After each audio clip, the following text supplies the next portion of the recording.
Hello mga Vivsi! Alam nyo ba, magbibigay ako ng kaunting tips para sa paglilinis.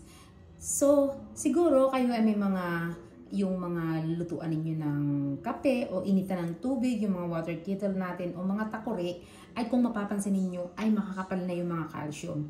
Ngayon, ibibigyan ko kayo ng tip para maalis ito. At gaya nga ng sinabi ko guys, itong aking water kettle ay may calcium na. So, ngayon, ang gagawin natin ay pakukuluan natin ng tubig yan. So, wait. So, ito na guys, walang laman yan ha. Lalagyan siya natin ng tubig.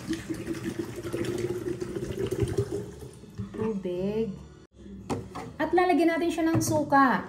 So, lagyan natin ng suka na kalahating cups. Kahit anong suka.